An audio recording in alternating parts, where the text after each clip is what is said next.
And so the next stretch is, it's a head between front legs, which is also called a prayers pose. So Ripley I do this differently with, because her legs aren't long enough and she's got too much fur for me to actually do this properly, haven't you? Hey, silly girly, but we can do it with the others. So we're going to bring Merlin around. Now the way I do this personally is in peekaboo first. There we are. And front paws onto something. Good boy. So the item doesn't need to be high, but every dog will have a preference on height. And I'm keeping his attention here. And then I've got my treat to go behind the front leg. Good boy. Where are you going?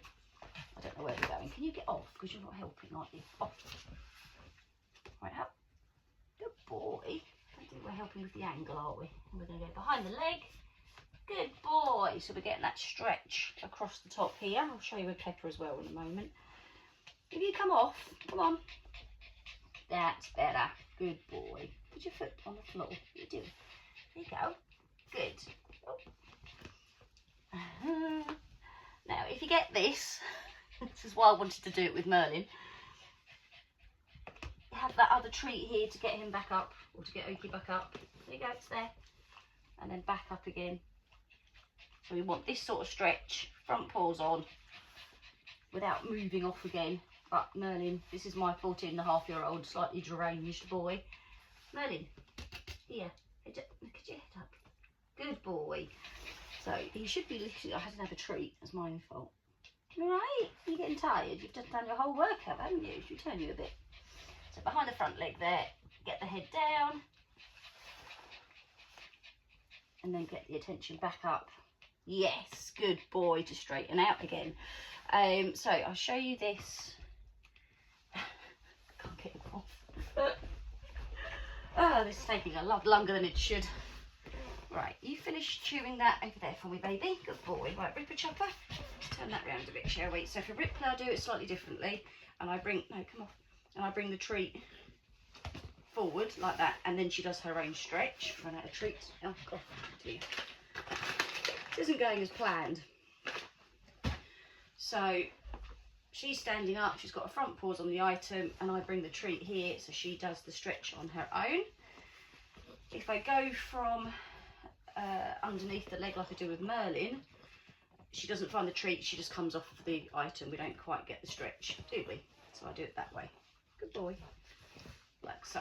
And I do swap hands because the treat will go in slightly different places. Good girl. So I'll show you with Pepper. And Pepper's going to do it in a more, like the higher setting of what we're using here. Girl. So treat here. Treat's going to go behind the front leg, good, to get that stretch, and then back up into that nice stand. And then I alternate, so now I'll do one on this leg. Go. Oh, where'd the treat go? We're not doing very well on this today, are we? There you go. I'm in a weird place. You don't have to be at middle. I just personally find it helps and it works with my size dogs. So you can see here, because she's higher up, it's a good girl. She can get her head in there a little bit better than if they're lower down. So sometimes being higher up can help, but it isn't essential that they're high up. The height isn't part of the exercise, other than it might help. Well, that is, it might help get the stretch. The other thing, sometimes the higher they are, the further away they can be. So then again, the stretch, like so, can happen a little bit better. Can't it? Under there. Good girl. The other ways they can do this from a sit position. Can you sit for me? What a good sit. Good girl. Like so. Girl pups. And that one there.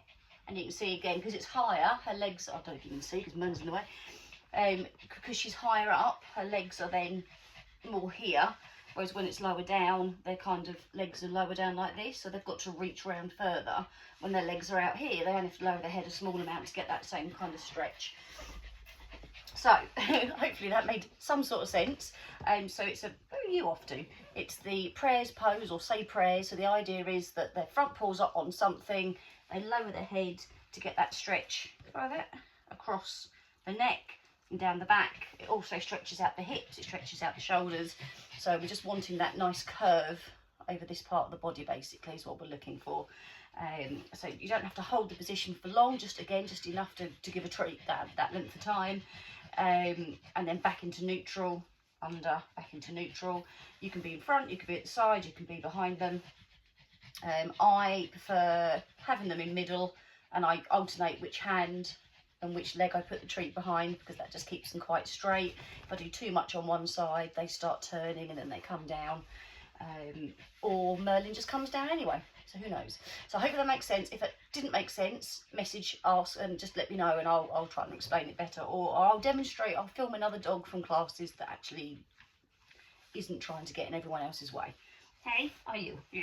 So that is the other stretch I wanted to show you.